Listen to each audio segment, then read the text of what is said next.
Hello à tous, j'espère que vous allez bien. Je suis Kaina et je suis coach en développement personnel. On se retrouve sur ma chaîne Ninsaul pour un nouveau podcast. Donc ici, on parle de développement et de spiritualité, le tout sans bullshit. Et donc, comme d'habitude, on va parler d'une phrase qu'on entend souvent en développement personnel et même en spiritualité. Tu manques de sécurité intérieure. Alors, quand on entend ça, on peut se dire, ah, d'accord. Et ensuite, gros silence. Parce que concrètement, c'est quoi la sécurité intérieure? Est-ce que c'est quelque chose qu'on peut commander sur Internet, genre bonjour, je voudrais 1 kilo de confiance en moi et 2 sachets de sécurité intérieure, s'il vous plaît. Malheureusement, ça ne marche pas comme ça. La sécurité intérieure, c'est simplement le sentiment profond que quoi qu'il arrive dans ta vie, bah tu vas réussir à t'en sortir. Ça ne veut pas dire que tout sera facile, ok? Ça ne veut pas dire que tu ne vivras jamais de difficultés, mais ça veut dire que tu as confiance en ta capacité à faire face. Et souvent, quand quelqu'un manque de sécurité intérieure, on peut aussi dire qu'il manque d'ancrage. Donc, tu peux regarder mon podcast précédent sur l'ancrage. Mais grosso modo, l'ancrage, c'est le fait d'être présent dans ton corps, dans l'instant présent, connecté à la réalité. Parce que quand on n'est pas ancré, bah, ce qui se passe, c'est qu'on est souvent dans la tête, dans les scénarios, dans les peurs, dans les « et si ». D'ailleurs, quelqu'un qui manque d'ancrage, on le reconnaît assez vite.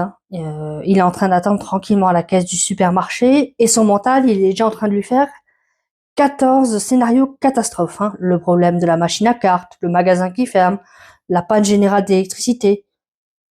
Ou alors que la caissière a juste besoin de changer le rouleau de papier, rien de plus. On pourrait dire que l'ancrage, c'est un peu les racines d'un arbre et la sécurité intérieure, c'est la solidité du tronc. Si un arbre n'a pas de racines, ben, il va se retrouver ballotté par le vent. Et si le tronc est fragile, à la première tempête, ben, il peut casser. Quand quelqu'un manque de sécurité intérieure, on peut le voir dans certaines situations. Par exemple, c'est quelqu'un qui doute énormément de lui, qui a peur de faire un choix, ou qui a toujours besoin que les autres le rassurent.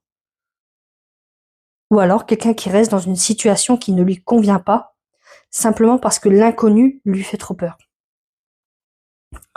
Dans ces moments-là, ce n'est pas forcément la situation qui pose problème, c'est le fait de ne pas se sentir solide à l'intérieur.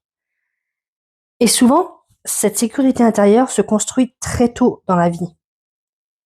Parce que quand un enfant se sent écouté, soutenu, sécurisé, il développe en fait peu à peu cette idée, je peux compter sur le monde autour de moi. Mais si un enfant grandit dans un environnement plus instable, plus critique ou tout simplement imprévisible, bah il peut développer finalement une croyance différente. Le monde n'est pas très sûr et moi non plus. Mais la bonne nouvelle, c'est que la sécurité intérieure peut se reconstruire à l'âge adulte, petit à petit, en apprenant par exemple à se faire confiance, à se soutenir soi-même et arrêter de chercher toute sa validation à l'extérieur. Parce que quand tu développes cette sécurité intérieure, les choses changent. Tu oses plus facilement. Tu prends des décisions plus alignées. Et surtout, tu arrêtes de chercher constamment quelqu'un ou quelque chose pour te rassurer.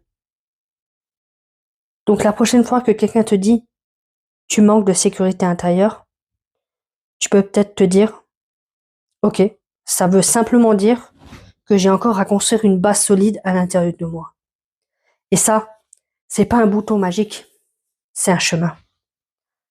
Et si tu sens que certaines peurs ou certains doutes te freinent dans ta vie aujourd'hui, je peux t'accompagner pour aller comprendre d'où ça vient et comment développer cette sécurité intérieure. Pour ça, tu prends rendez-vous avec moi, le lien est dans ma bio.